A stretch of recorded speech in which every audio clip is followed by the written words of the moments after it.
Hey Nintendo Ninja, I have a quick question for you. What? Did we change our perspective on Pokemon because we simply grew up?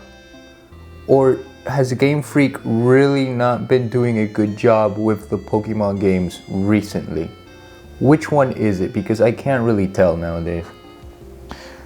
I don't have a comment for that. No comment. Really? Wait. No comment? Really? No comment? Are you sure about that? Yep, I have no comment. I really don't have one. Well then, why no comment? Because no comment. For the last time, no comment. No comment. Okay, but please, just answer the question for me. Which one is it? Is it because Game Freak has been sucking as a game developer for the past few years? Or is it because since we grew up, we simply think that Pokemon isn't what it used to be back in the day? Which one is it? I can't really tell. So please tell me which one is the right answer here. Look, it's a very complicated question to answer because I lack the brain cell capacity of a kindergartner in order to answer that question. For the last time, no comment. You know what? That is a very fair point. You make a very fair point. Of course, you have the lack of intelligence because you merely have no brain cells in that thick skull of yours. I keep forgetting about that. Then how are you still here? You know, I ask myself that same question every single day as well, and honestly, I'm very happy and lucky that I'm still here, you know? I really am.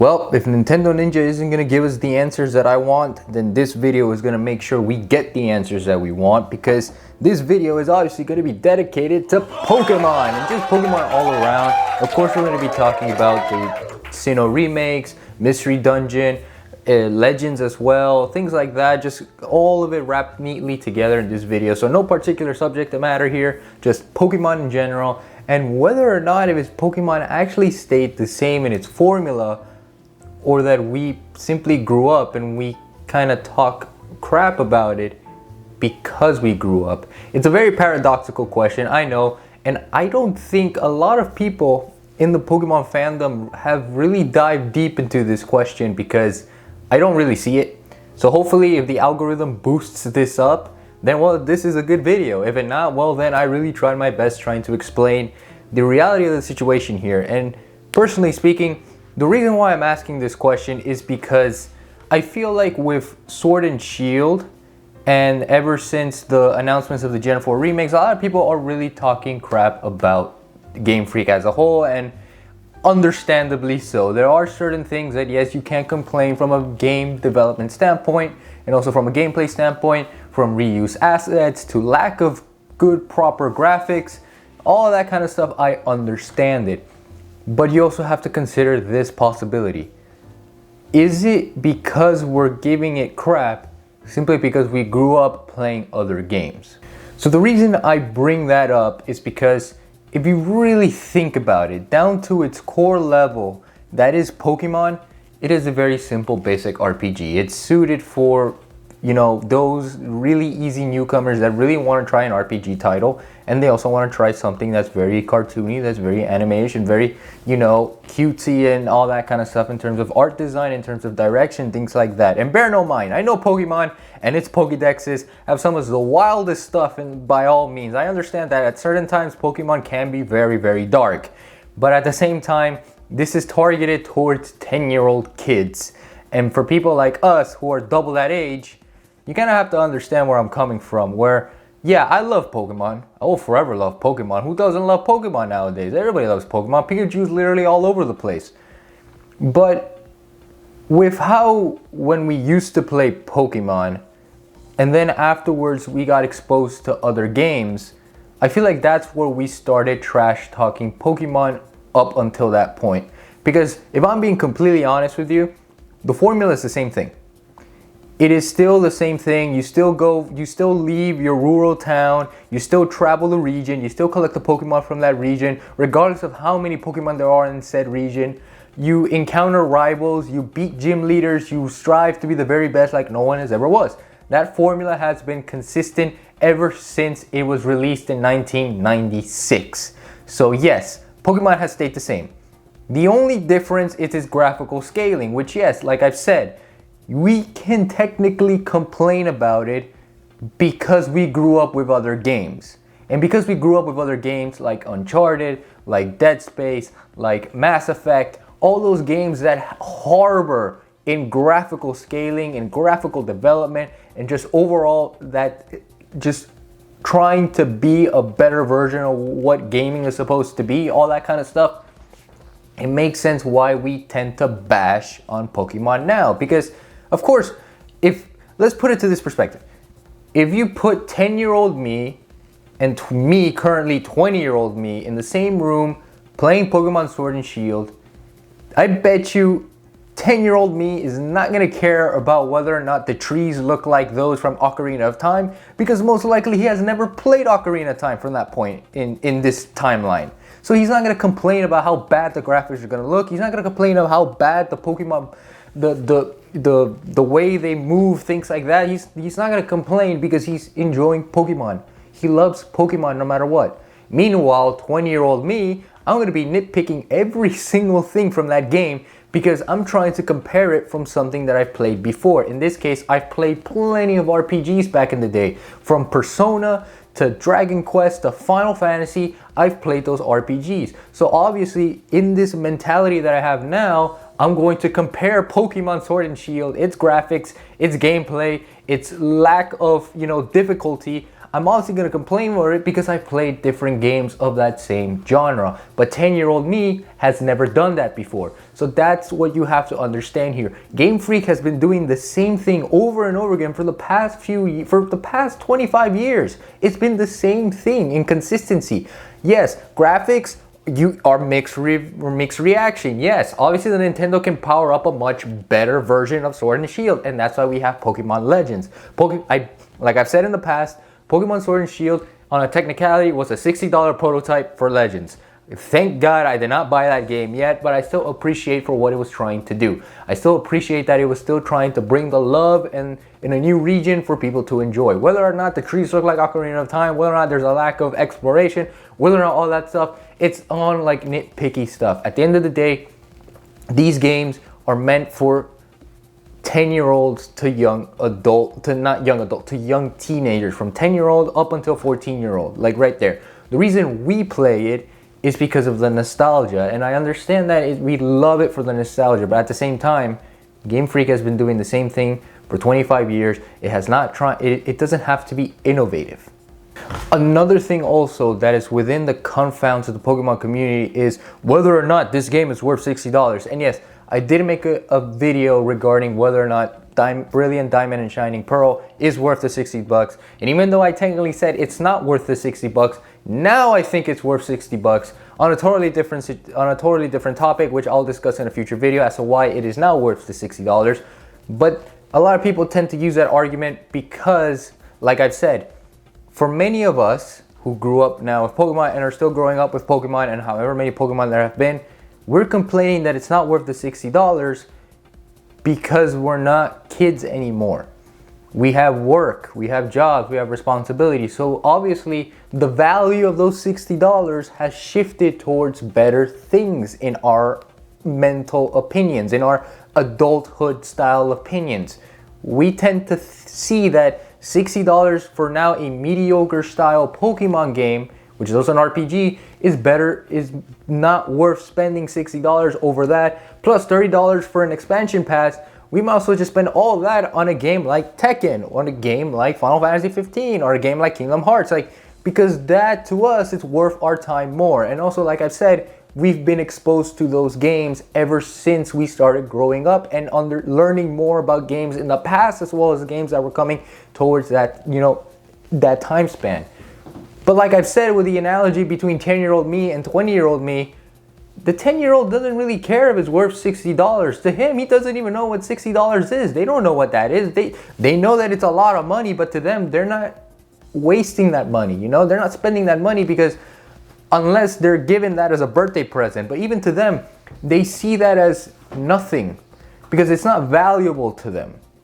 So for them to kind of to play a Pokemon game like Sword and Shield, like I'm gonna continue using that example, it's to them, they think it's worth the $60 because it's Pokemon and they love Pokemon so much. They've encountered Pokemon and parents won't care about that either because they'll probably spend it for like a Black Friday thing. They'll probably spend it for their birthday or like a Christmas present, things like that. To them, it is worth the $60. You know, for us, we've experienced countless of other games that are worth the $60.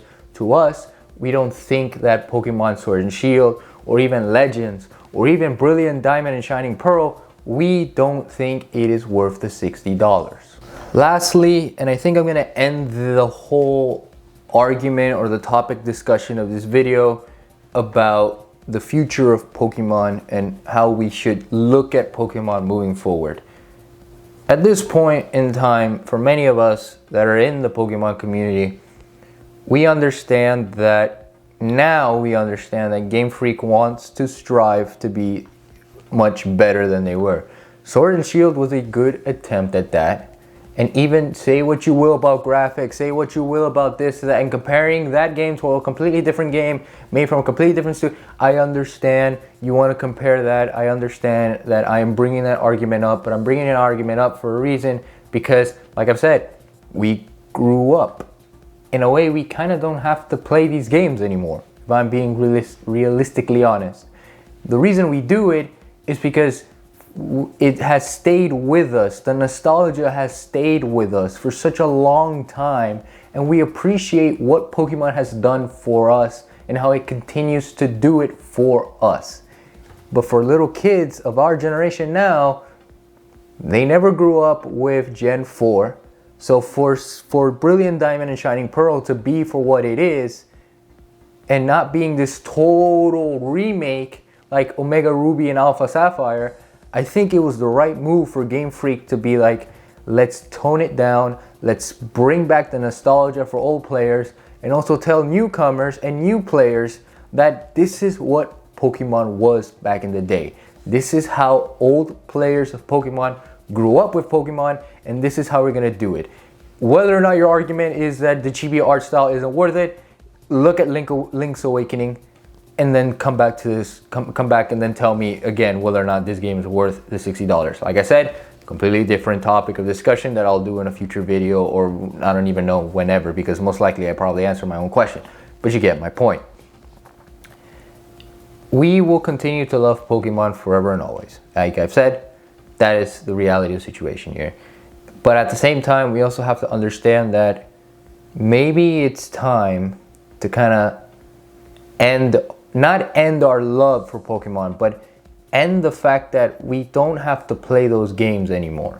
And even if we still want to play those games, just understand that the demographics that Game Freak is trying to win over isn't us.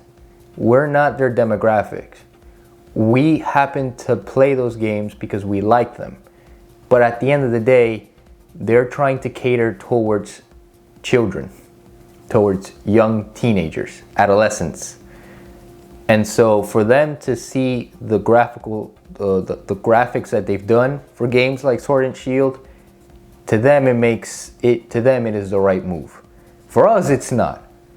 But that's an entirely different discussion, and I think I'm gonna end this here. So that's basically it. Anyway, I know I've rambled long enough. I know this probably is very reminiscent of the stop complaining and stop hating on the Smash DLC characters, which, by the way, totally boost that one up. I think that message needs to be come across. And whether or not you agree or disagree with that, comment down below on that video, and also comment down below on this video as well, because this is something that needs to be talked about as well. I feel like no one has really emphasized this point, and if they have, I think it needs to be a little bit louder so people need to understand and also place this emphasis on. That way people that still bash on the Pokemon games now, and those who still appreciate it despite its flaws, can come together and realize that, oh, Pokemon is Pokemon.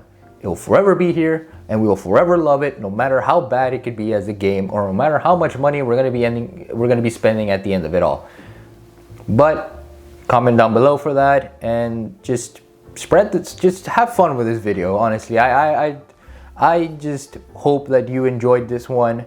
It did seem a little mellow, but like I've said, the point needed to be crossed, at least for a while. But all in all, you know how I like to end these videos. Keep being awesome, keep improving yourselves, keep spreading love and kindness to the world. I know you guys can, I know I can as well, so let's make sure to do it at least once or twice a day. It will really make people's days, it will really make them all the more happier. And know that I love you guys forever and always to 120. And I hope to see you all in that next fantastic, spectacular, magnificent, amazing, beautiful, and sexy video. Well, I guess that's that on Pokemon content for a few days. Hopefully this video is a banger because I kind of need it. I kind of need the view count, but whatever, it is what it is. And let's just scroll through whatever it is that we have to.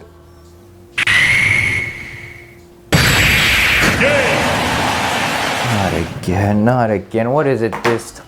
God, Nintendo Ninja, how many times do I have to tell you this?